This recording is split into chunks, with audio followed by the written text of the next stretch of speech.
Awesome. Okay, so welcome everybody. I'm going to share my screen here in just a second, but this is our the Bioengineering Empowerment Program Entrepreneurship and Medicine panel. So we will discuss what it means to be an entrepreneur. And throughout the whole interaction of this meeting and presentation, if you guys have any questions, definitely feel free to put things into the chat. If you don't want to unmute yourself or anything, yeah, just go ahead and chat away. So I am going to share my screen now. If you give me 1 second. Okay, can everybody see that all right? Yes. Yes. Perfect. Yep. Perfect. So as I was saying, we are the Bioengineering Empowerment Program, and we're going to be talking about entrepreneurship in medicine. So our panelists have a pretty broad array of experience, which will be pretty exciting. But I'm going to go ahead and talk a little bit about what entrepreneurship is, just to give some context, and then kind of go into the open Q&A panel. So what is an entrepreneur? There's a working definition and then kind of something that all entrepreneurs adopt as their own description of what is an entrepreneur. But essentially, we identify needs and gaps within certain problems and create innovative solutions to kind of solve those things. And I'm not going to go ahead and ask this question out loud necessarily, but if you could just reflect on what you think an entrepreneur is, I'll give it like 10 seconds. And if anybody does have anything to throw into the chat, go ahead.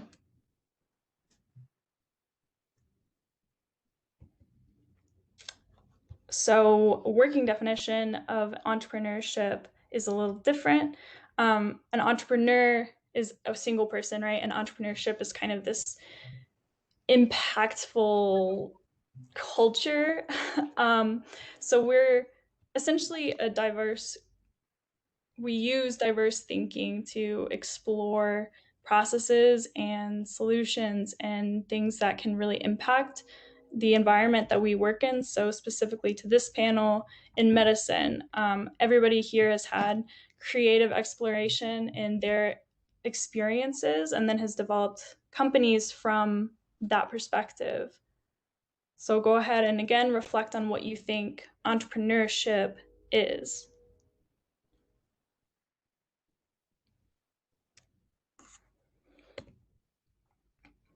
So some of the things that I put together just from various sources and people that I know who are entrepreneurs, and what I envision my entrepreneurial path to be. These are some characteristics I think of when I think of a successful entrepreneur. Primarily, I want to kind of point out tenacity and creativity. So I would be willing to wager that every single person on this panel would feel similarly, that everybody kind of has this drive and self-confidence to establish solutions and actually follow through with them, especially in creative ways. So what is the entrepreneurial process? This is general, and everybody will kind of have their own process, although specifically in medicine, it will look a little different, and I'll touch on that here in a second. So the first step is discovery. What is your big idea? What are you going to solve? How are you going to solve it? And then from there, you kind of evaluate the market. So where do you fit exactly? So for example, I work at a gastrointestinal company, and obviously we target physicians and patients parents, but we fit in a very niche marketplace that specifically looks at kind of some innovative, non-invasive methods for monitoring of upper GI disease, super specific. And then from there, we kind of go into structuring the venture, which is kind of abstract. So I'm not going to give legal advice whatsoever. I am not at all the person to be doing that, but you kind of decide on your structure. So what does the organization look like? Do you have a co-founder? Are you alone? Do you have a board of advisors? Things like that. And then we'll move into strategic planning. So, what's your mission? What's your objectives? How are you going to make them happen? Operational and finance planning is absolutely crucial, as kind of mundane as that might sound, but you're going to look at how you're going to produce your solution, whether it's software or hardware or some cool medical device tech or something that is needing to be made in the wet lab, like antibodies. And then you're going to try and analyze the market and look at your money and look at your plans to develop a timeline and effective process on how you can reach your goals. And then we're going to write it all down. So it's one thing to think about it, and it's a totally different thing to write it all down in an actual business plan. And these things are huge, so generally it takes, more than one night of putting it all together. I just said generally, but it absolutely takes more than one night to put it all together.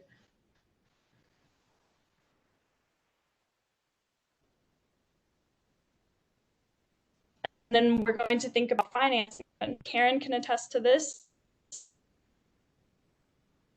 You can absolutely you make from blades and exiting.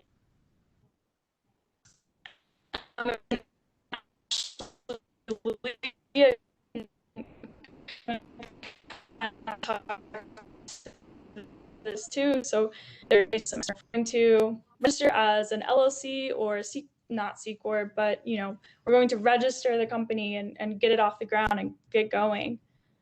So the difference, and this is from the Stanford biodesign process, which is kind of what medical device entrepreneurs live by. It's a little different. So there's constantly, we're going around in circles and we're looking at how does our solution meet the needs of the physicians or the patients or the consumer that we're looking at. And then we're going back and refining. And then we're doing it again and going back and refining. And then we kind of go into the concept generation, concept screening phase. So, what does your technology actually look like? Okay, now how do people feel about it? Okay, now we're refining and making sure it does meet those needs. Okay, now we're going back and screening again to make sure it looks how the end user needs it to look. And then from there, we'll implement. So kind of what I was talking about, the strategy development and business planning, we'll have to kind of look at all of that. And the difference between the medical field and kind of some other ventures like aerospace or software is we have to understand the disease state fundamentals. So if we're looking at cancers, we need to understand the basics of the cancers. We need to understand kind of the clinical aspect of the physicians monitoring, testing, diagnosing, giving therapies to patients, all of the information that we need to know around our venture. And then the next piece is kind of the clinical and research and development, engineering testing. So this is a little different too, because clinical testing often can revolve around patient use, which is a whole ordeal in itself. But before clinical testing, then we'll do the technical kind of research and development benchtop testing. So another piece that's a little different is the IP. There is a lot that goes into IP, so I will not be talking about this in depth at all, but just know that the medical field intellectual property is very it's complex in comparison to some others, and there's lots of overlap on the different kinds of filings. And then a very, very, very big piece of medical development, especially in companies, is the regulatory and quality aspect. So, as I'm sure everybody knows, the FDA is highly regulatory on medical device companies, and of course, some other different environments and different industries, but there is quality documentation that needs to be diligently kept to ensure not that you don't get in trouble, but that you don't harm your patients. And this is true from day one of testing prior until you exit the company. And then the final piece is reimbursement. So the physicians obviously kind of bill to health insurance companies, and it really helps you as a startup if you can establish reimbursement at an early phase. So this is also something really complicated, and there's whole degrees on almost all of these things. So definitely we can dive a little bit deeper in some of the Q&A. But with that, I want to go ahead and introduce everybody.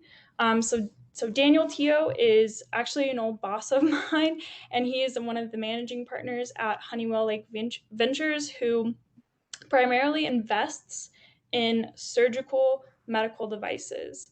So they really look at identifying innovative solutions, particularly in non-invasive spaces.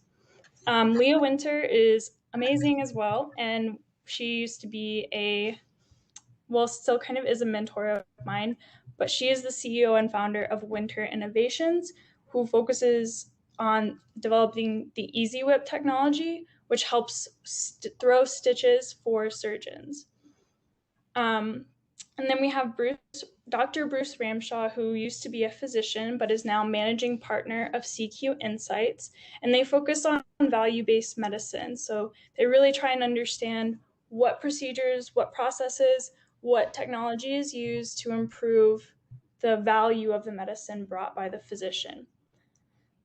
And then finally, we have Karen Padgett, who is now a consultant at 4M Consulting LLC, but has exited and is now retired founder and CEO of Novus Biologics, who focuses a lot on kind of some of that antibody kind of biologic therapeutic testing mechanisms that I was talking about earlier. And so with that, I'm going to stop sharing my screen and hand it off to the panelists. If anybody has any questions, throw them in the chat. Otherwise, I have a whole host of questions, so feel free to jump in now.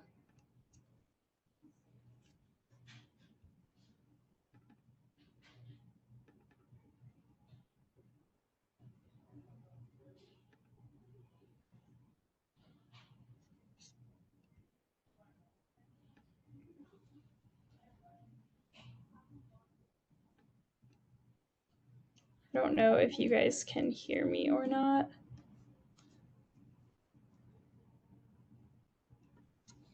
because I cannot see you for some reason. Good, Lauren. Okay, sounds good. Okay, well then I'll start off with an easy question. How did you all know you wanted to become an entrepreneur?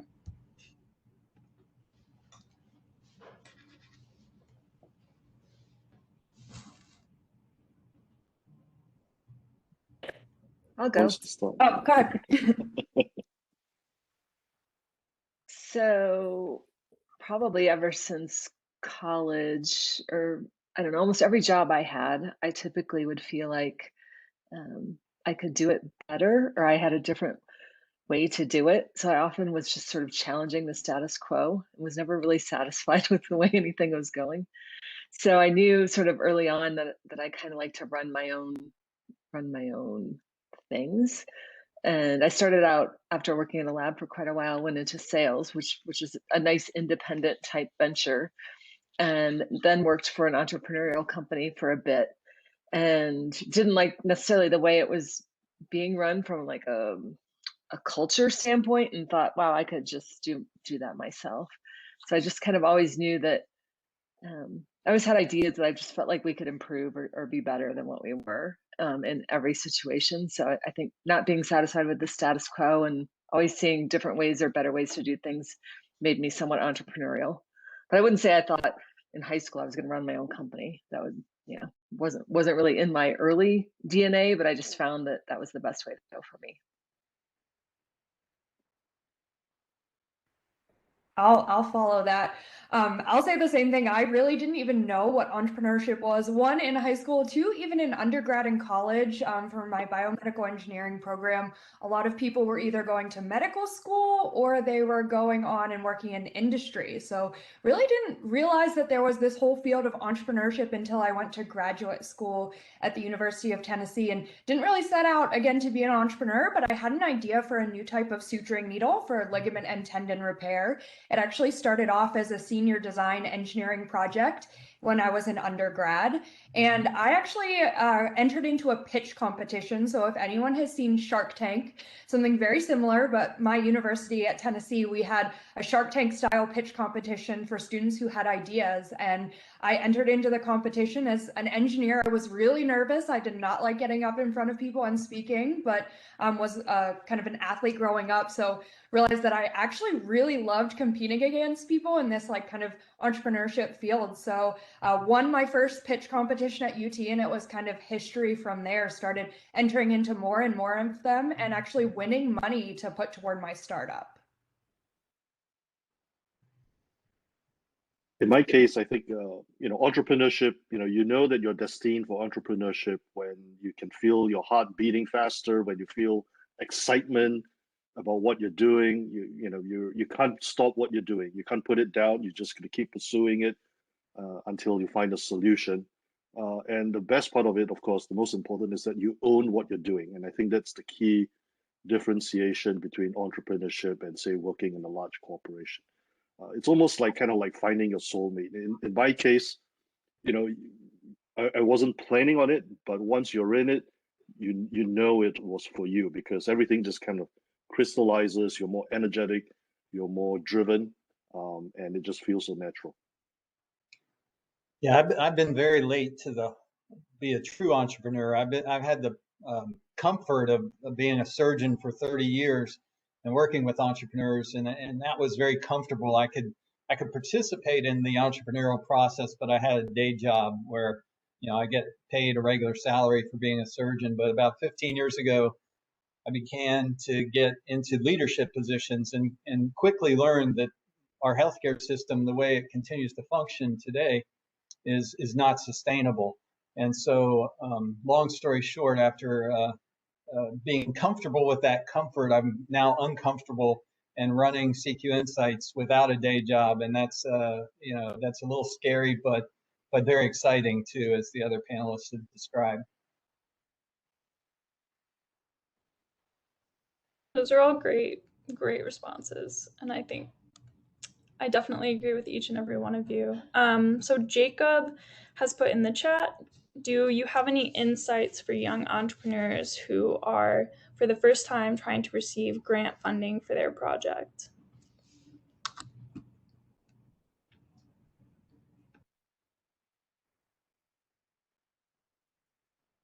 I'll say that pitch competitions are a really good place to start. I kind of mentioned that I did my first entrepreneurial pitch competition in graduate school, but most of the universities have these. If your school that you're looking to go to for college has an entrepreneurship and innovation program. And actually, there are a lot of initiatives like the BEEP program now to start teaching students about entrepreneurship even earlier. So I've heard of high school level programs that have the ability to let students compete in pitch competitions. And I will kind of give context to this. I started off, my first pitch competition that I won in school was $1,500. So pretty significant to give you some money to start prototyping. But I entered into pitch competitions all over the country, and to date, we've won $150,000 to put toward development of our product. So that's a really great way. This is all non-dilutive funding. You don't have to go to investors yet, and you can get very early validation. And I think the best way to find out about pitch competitions is reach out to people at your university, see if there are these type of opportunities, or in your high school too. I think it also helps if you know somebody or connected with someone who has done it before, who's been through that same program before, because every pitch competition or every grant award organization have their own set of metrics, different things that they're looking out for. So it helps to know what metrics they're looking for, and what's the criteria, I guess. Once you know that, then you're able to direct your your paper or your submission to better articulate issues that meet their interests.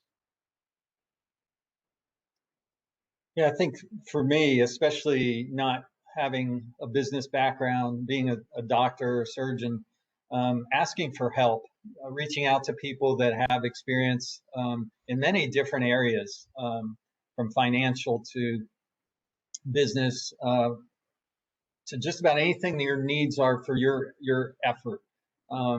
There are many people out there that are willing to help if you're genuine.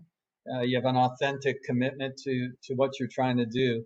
Also, be careful. There are also people out there that aren't in it for the right reasons, and we've learned the hard way sometimes. But there are a lot of people that can add value to what your effort is, and that's really important to be open to that kind of help.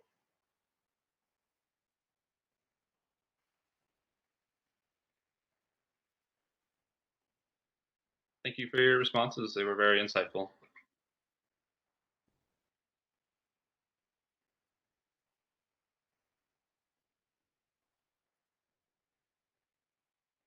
All right, next question I have for you is kind of along the same lines as my first question. But how did you get into entrepreneurship, specifically in the medical field? I guess because some of you all have pretty distinct backgrounds. So, what was your overall motivation for working in medicine?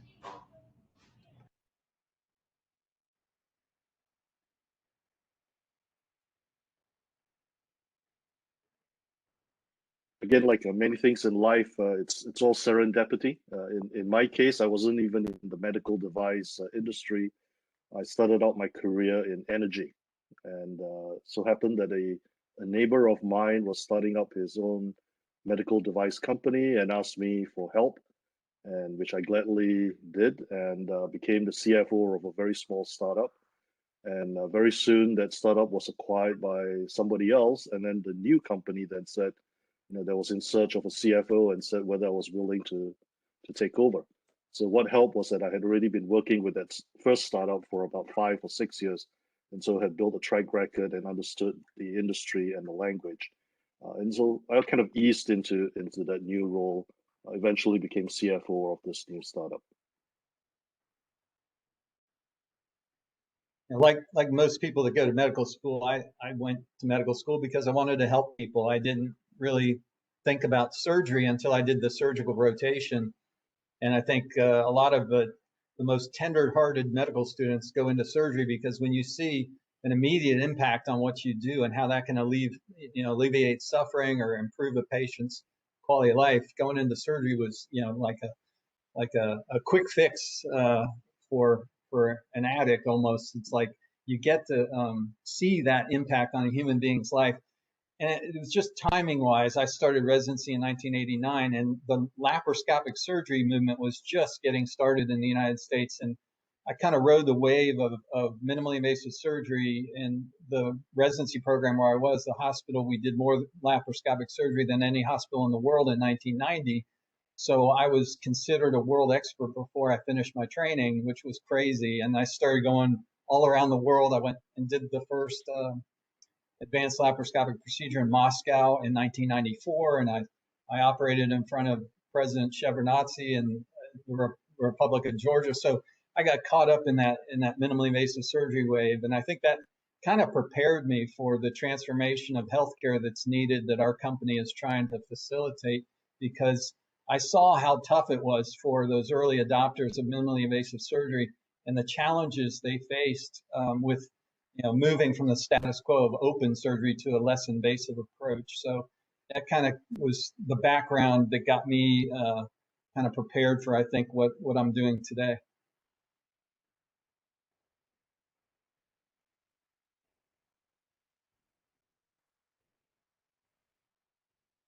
For me, my story really starts all the way back in high school. I mentioned that I was very involved in sports growing up. I was actually a 3-sport athlete. I played soccer, ice hockey, and lacrosse. Unfortunately, when I was playing soccer my junior year of high school, I tore my hamstring. but conveniently, my best friend's dad is an orthopedic surgeon. He's actually the team doctor for the Pittsburgh Steelers. So made a house call. He evaluated my hamstring, was really concerned, thought it might need surgery, but decided to enroll me in a clinical trial for a new type of therapy that was non-surgical that he was working with a company to develop. It was called platelet-rich plasma, where they take your blood, they spin it in a centrifuge and inject it back into the injury site to give really like positive healing growth factors. And I actually made a full recovery. I was able to play in the last 2 soccer games of that season. And that's kind of when I said, this is what I want to do. I want to learn how to develop tools and technologies to help athletes recover from sports injuries. And that's what made me decide I wanted to go into biomedical engineering. And really similar to Dr. Ramshaw, how I kind of identified a problem and an area to improve, I actually used my own personal experiences. So in addition to my hamstring tear, my mom actually tore her ACL and she had to have 2 surgeries in 10 days because the first one failed. So I really noticed kind of like what happened to patients if a surgery doesn't go right the first time. And started kind of observing surgeons. I had an internship with an orthopedics company where I got to work in the lab, do product testing and all different kinds of things. And I realized that they really were struggling with the stitching step. So set out to improve that part of surgery, thinking that that could ultimately help patients recover after sports injuries. So my story was I studied microbiology in undergrad, and then went on and worked in like pharmaceutical sales and a bunch of various stuff, but was always kind of bored with that.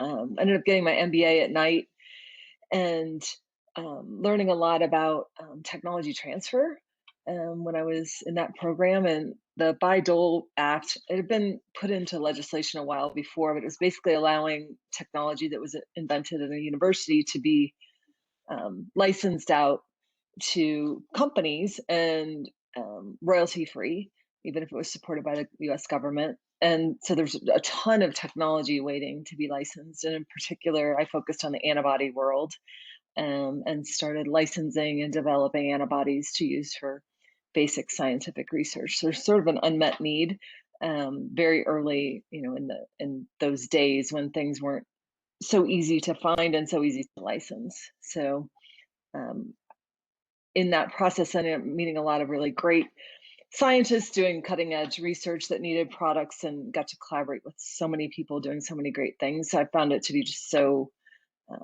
valuable and rewarding to work with people and scientists that were really looking for cutting edge tools.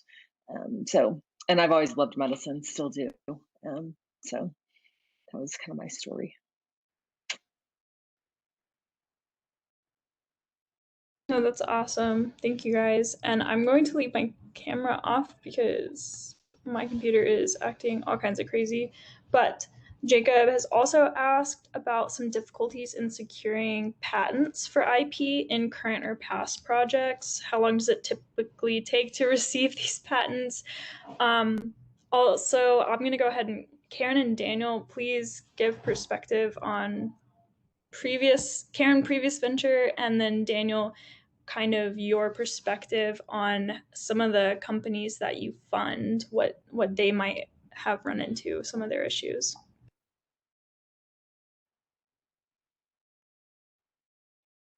You want to go first?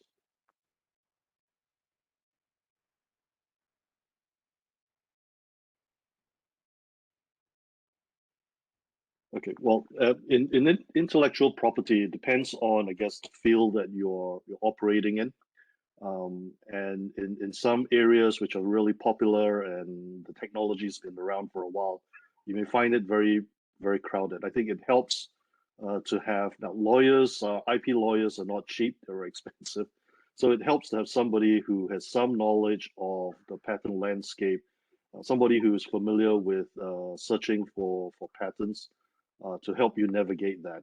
Understanding what's out there. It's almost kind of like academic research. It always starts with the literature research, right? You want to understand what work has already been done, what is the prior art that's already out there, so that once you understand that, you can then figure out how you can navigate and design your device so that you're not infringing on other patents or try and infringe as little as possible, because when you do, then you're going to have to negotiate some kind of a licensing agreement with them.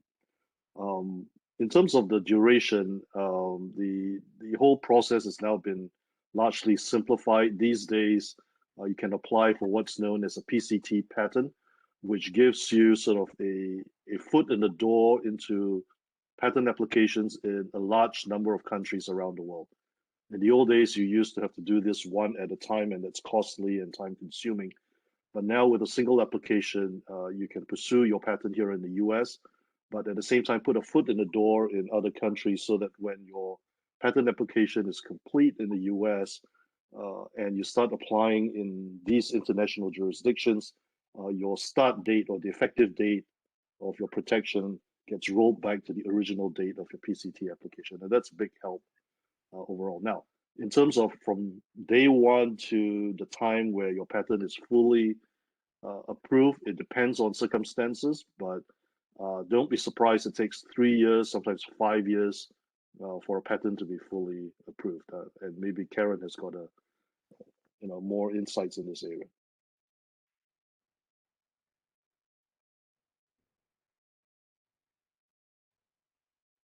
We didn't really have to worry that much about patents. We were more dependent on trade secrets. So luckily, I wasn't really involved that much in the patent world. I'm advising some companies now that are working on getting patents, and it seems like any rule that you think you have changes depending on the technology and the examiner you end up with. So a lot of it's the luck of the draw, and I echo the expense for patents in general. It's a huge line item for almost any startup's budget.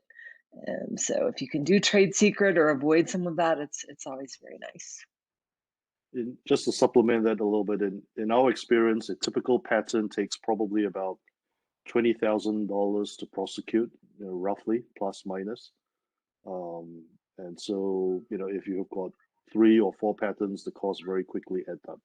And that's just to get the initial application in. And once you're approved, there are annual maintenance costs that are required in each of the various jurisdictions, and those can quickly add up too.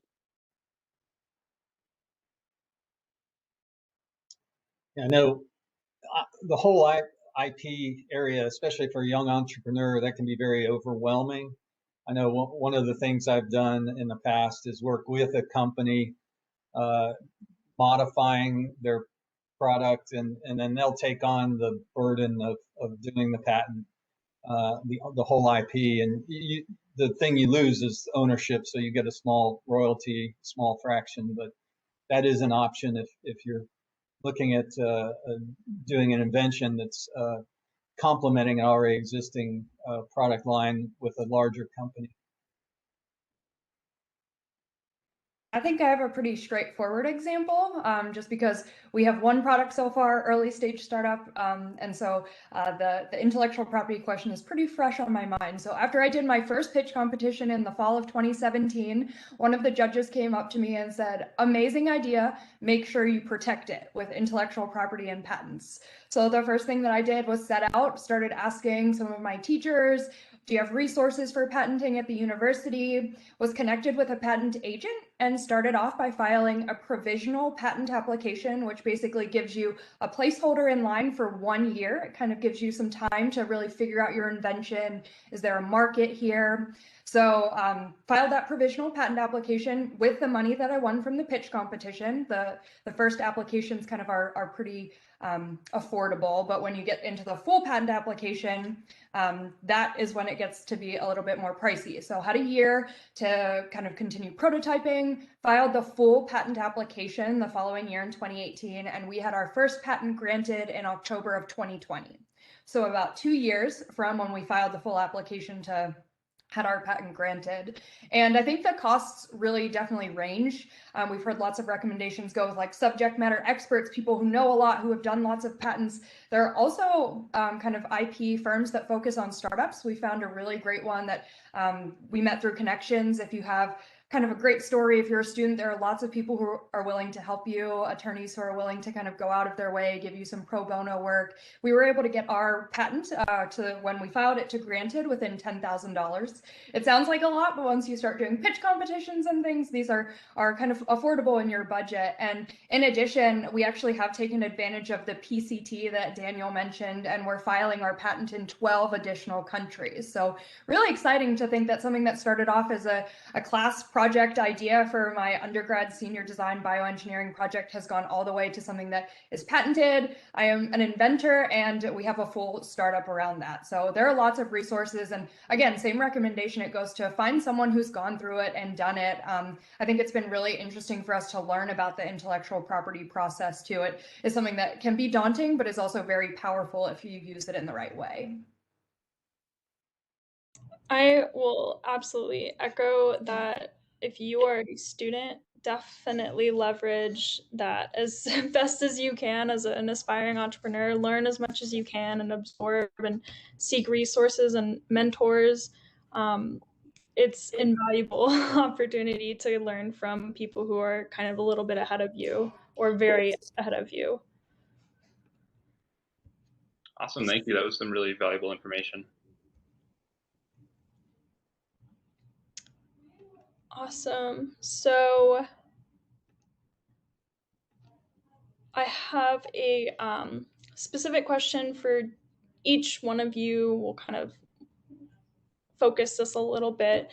Daniel, why did you focus your venture firm on surgical device investment? That one is easy. So prior to founding the firm, my business partner and I, the other managing partner, Richard, we were both respectively the CEO and CFO of our own medical device company, which was a surgical instruments company where we manufactured and designed surgical staplers, electronic scalpels, and vessel sealers. We sold the company in 2019, and we felt that we wanted to do more good. We could do more good if we took our successful experience and all that knowledge and networks and relationships and apply it to a wider collection of technologies, so that we're not just working on one technology or one product or one company, but we're able to bring that expertise to a larger pool of medical device companies. Now, we wanted to focus on surgical instrumentation, partly a little bit similar to Bruce's motivation, which is, as we look at it, we're aghast at how backward surgical technology is. A lot of the surgical devices that we still use in the surgical suite today are absolutely medieval. They haven't changed much in 50 or 100 years. And so we felt driven to want to do that, to make surgery more accessible to more people, to be more efficient, to be safer. And we've made that into our life goal and therefore the focus of our venture capital fund. Awesome, thank you. And Sean, I see your message in the chat, but I'm gonna hit everybody and then circle back to you. Leah, why and how did you choose your business partner, Preston? I think this goes back to serendipity. I think someone mentioned that before. I always try to look back at my path, and now it feels like there's a story going through it. A lot of it was just these opportunities that kept popping up. So I had the opportunity to intern for an orthopedics medical device company when I was in undergrad. I actually lived in Florida for 3 months over the summer working for them. Absolutely loved it, but actually met someone there who was also working at the company, became friends. I am from Pittsburgh, wanted to go to graduate school, thought I would go to the University of Pittsburgh, kind of continue my stint at Pitt, but he encouraged me to apply to the University of Tennessee for their dual MBA and Masters of Science in Biomedical Engineering program. This was Preston. He was also interning for the company, but in the kind of like business side. And applied to the program, kind of said, I'll give UT a try, was offered a full scholarship. and I had a mentor who really encouraged me to take that opportunity.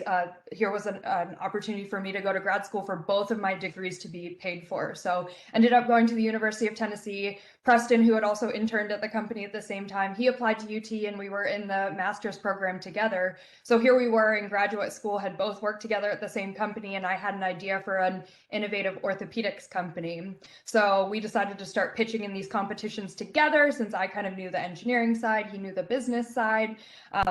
We also started a personal relationship from there, and decided when we graduated in 2019 to start our company together. So we've been working on it full time since then. It's really great working with someone who you're close with personally as well as professionally, because as an entrepreneur and a co-founder from like the very early stages of a company, when you're just taking something from idea all the way to commercialization, you spend a lot of time with this person. So it better be someone that you definitely get along with. And so it's been really exciting for us to be able to share that journey together. We're celebrating our wins together. We're also going through the hard times together. And I think it's really unique that we've gotten to do that. Absolutely. And then Dr. Ramshaw, so being a surgeon, transitioning into an entrepreneur, how did you do that? And has the transition been easy? You know, I didn't think until recently that I would not have another clinical role. But as the pandemic happened, I think it's highlighted for a lot of people the flaws in our current healthcare system, the lack of a data and analytics infrastructure, the lack of local learning systems for clinicians. And up until last year, I was still interviewing and looking at potential surgeon leadership job opportunities. But as the pandemic happened, we started having industry and medical centers reach out to us about our CQ Insights model, and now we're starting to go into more than a dozen clinical environments, and we have about 20 industry potential clients. So it kind of just evolved, and as of January, we incorporated. I've stopped looking for a surgeon job, and now I'm all in. A little bit uncomfortable leaving that stable surgeon salary, but I think again, back to why did I go to medical school? To help people. And I don't think there's going to be any better way to help people than to spread a data and analytics infrastructure appropriately throughout healthcare globally. And it's a real tragedy that we don't have that in place now, because we probably would have been able to be out of this pandemic by now. But because we don't have a data and analytics infrastructure, we're having to use the same management strategies as we did in the plague 400 years ago. But so that, the motivation is to continue to try to use my skills to help people. And I had to let go of that mentality of, my person is dependent on being a surgeon. Well, now I'm more of a data scientist than a surgeon. So I guess that's okay. It's absolutely okay. We definitely need somebody to do it. And then my final question for Karen. We've previously talked about this, but for the benefit of everyone else, without initial investment or pitch competitions, etc., how did you fund your company? So back in the 90s, when I started my business, I was actually on bed rest, pregnant with twins, and decided it would be a great time to start a company. So we had a little bit of money in our savings account, and basically I took that money and incorporated and created a logo and did some licensing. Basically started a company in my house with 3 little kids.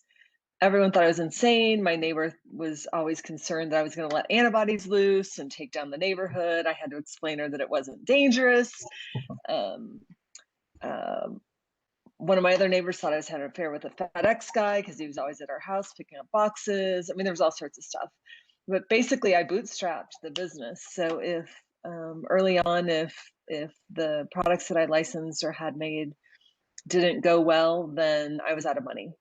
And because of that, you become very focused on your budget and where you need to spend money and where you don't. And we just didn't, well, I didn't spend money unnecessarily in the early days, and was very cautious with hiring and very cautious with moving out of my house into an office and everything else.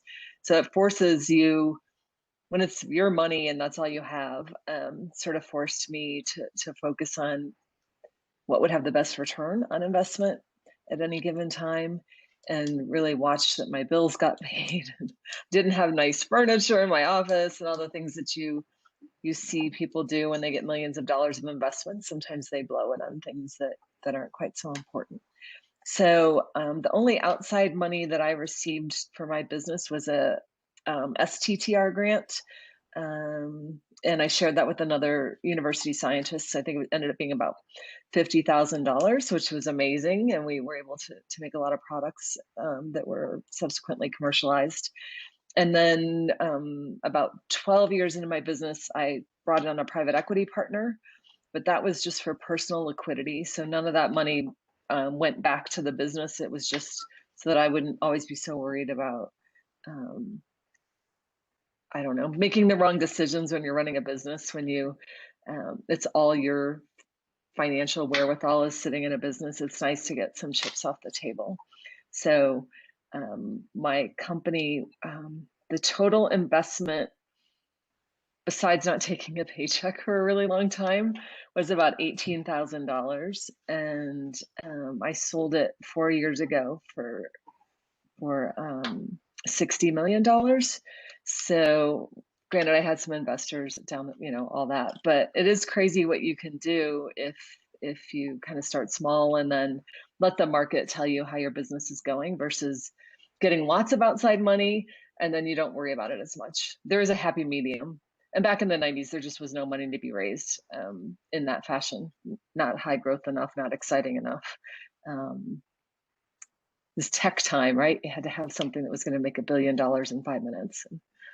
I didn't have that. So different way of going about it, but it worked out.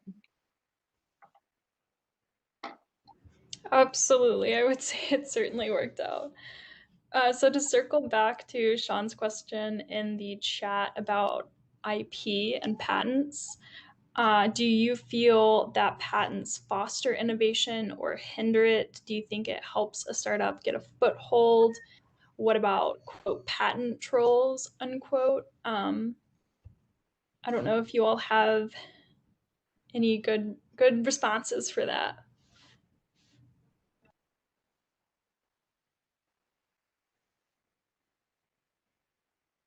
I think that's a great philosophical question. But my personal opinion is that patents actually help foster innovation, because it incentivizes entrepreneurs and engineers to actually invest their time and energy. If you think that what you have is going to be easily stolen or copied by somebody else, a lot of people are going to be, weighing the pros and cons and saying, well, it's not going to be worthwhile, right? So I think it's important to protect and to reward entrepreneurs and inventors, and patents, and of course trade secrets are another way of doing it. But not everything is suitable for maintaining as a trade secret, and so sometimes a patent is indeed the best solution. And besides, having a patent doesn't mean that everybody else is locked out of it. It just means that they need to negotiate with you on a license. So you're not hoarding that intellectual knowledge. You're not hoarding that technology. It can be still made available to a wide variety of other interested parties, but at least your efforts will be protected.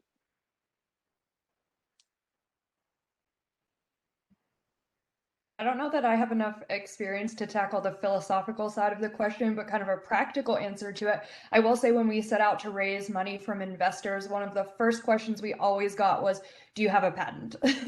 So it's something that's pretty important in the field of medical devices. Specifically, if you have a physical device, might be different if you have more of like a biologic that you can protect with, like the way that you make it is trade secrets. But when you have something that's pretty easy to reverse engineer, if someone gets their hands on the device, the patent has been really important for us.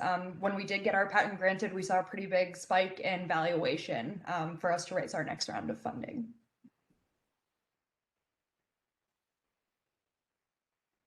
Yeah, I don't have a lot to add, but things can change, interpretations change. So you want to see if it's whatever your invention, your innovation is it appropriate for a patent. I know part of our work in our hernia space is we developed a patent based on about a dozen gene SNPs that we were able to use to predict hernia formation in patients after surgery. And then the decision was that you couldn't patent gene SNPs. So that became what we thought was an interesting innovation became not patentable anymore. So things change, just be aware and just focus on what your innovation and your technology is and whether it's appropriate to go that route.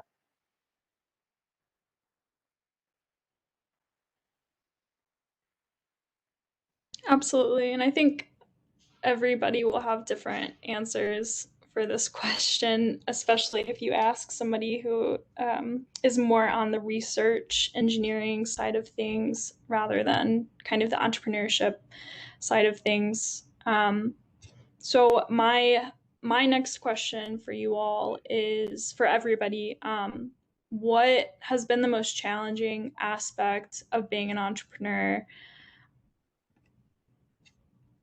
And this can be professional, personal, however you'd like to answer.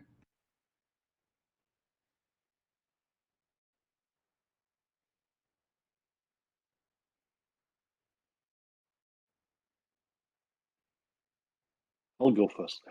I think that the biggest challenge, ideas are a dime a dozen. It's easy to come up with an idea, but the true test and what drives success is really implementation and whether you have the discipline to be able to drive it to in a systematic way and to navigate it through all of the hurdles and obstacles that are bound to appear and see it through to the end. So it's that drive, that persistence, that perseverance that's going to make you successful. Um, and one of the most important thing I think is to make sure that you surround yourself with lots of good help.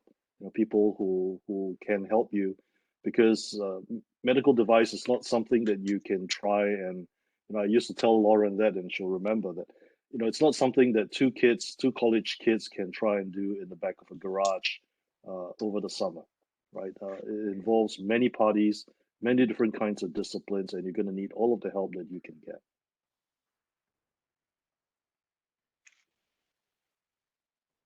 I echo what Daniel has to say. I think the biggest hurdle along the way was attracting the right team members and growing your team at the appropriate times. In early days, I think people would show up and they were willing to work for not as much money to sort of join the team, and I would take them because you needed someone that was aligned with your vision and was willing to work for less than market. But at some point you hit a hurdle where you really need a more senior team and sort of growing and realizing that you can't do it all, and getting team members that are smarter than you was some of the best thing I ever did was get a team that surrounded me that was strong and challenging and able to meet the challenge.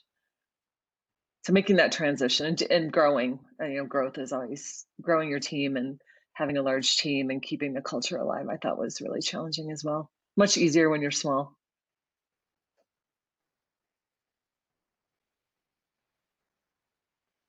For much of the decade when we started this effort, I was doing surgery, and so we had other people in positions of CEO, and a couple of things that were frustrating and disappointing along the way is, nobody else is going to have the passion that you have. If it's your idea, if you have the most knowledge, you have the most understanding and the most passion, it's probably not going to go as well when somebody else is in the leadership position. And then the second thing that's disappointing and challenging, to Daniel's point about persistence, is timing. If the time isn't ready for your invention, that's a big challenge, and you hope that the timing will be right at some point. You try to create those conditions by awareness and demonstrating the value of your invention. But if you're not committed to doing your passion, and you put somebody else in control, that's going to be likely not the best way to move forward. And then if the timing's not right, you've got to be persistent and continue to create the conditions where the timing will be right at some point in the future. I'll build on timing because I think one of the things that has been most challenging for us is being patient. I think a lot of medical device companies go out there and get really excited and raise a bunch of money and start building a portfolio of products. For us, it's been really important to build in the right timeline as well as in the right steps. So raising smaller amounts of money instead of going out and raising tens of millions of dollars to build a ginormous company. And part of the challenge is when really we're relying on other people. So for example, we submitted to the FDA to get clearance to use our product in patients last month.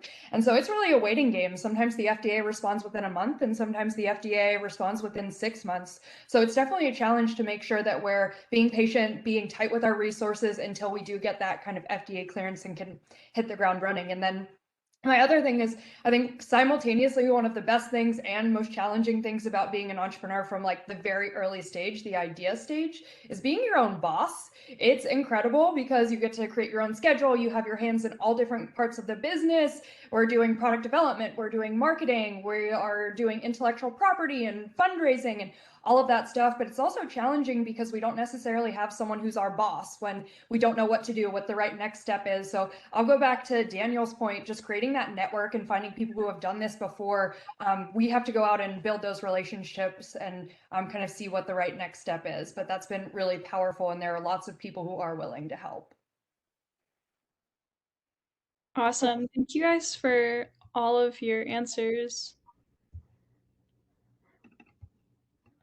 We are coming up to the hour here, so I am going to let everybody kind of say any last words if they would like,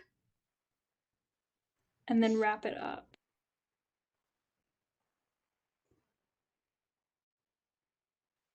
I think my recommendation to anyone who's interested in entrepreneurship, really excited that you guys are kind of going out, learning about it in high school, would be to ask questions about why things are done the way that they are. I think that Dr. Ramshaw made a really good point about, especially in surgery, things are very archaic, things are being used from way backdated. And so really just thinking outside the box and saying, like, is there a better way to do this? That's the first step to identifying a problem and coming up with a solution. I would simply say that fortune favors the brave, and so take your first step, and you'll never know until you take that first step whether you're meant to be an entrepreneur or not. Give it a shot, and you will know. Yeah, I guess the last thing I would say is be open to change, be adaptable, and don't be okay to be concrete on your vision, but not concrete on how you're going to get there, and have that growth mindset that allows you to adapt and continuously learn. I would just say if being an entrepreneur or being your own boss and going your own way is something that's always been interesting to you, it's great to do it sooner rather than later. As you get more set in your career, more set with your expenses, and you have lots of bills to pay, I'm sure some people can attest it's a lot harder to kind of go back to that austere time when you don't have as much extra money when you're starting a business and you don't have as much extra time. So do it early if you can. Certainly, if you're thinking about it now when you're in high school, that's great. Awesome. Thank you guys so much for all of your time tonight. And for those of you that are attending and or watching, please do not hesitate to reach out to beep@ucdenver.com. We have lots of awesome entrepreneurship networking and resources at our campus. So definitely do not hesitate to reach out. And Wendy, I'm going to have you stop recording now.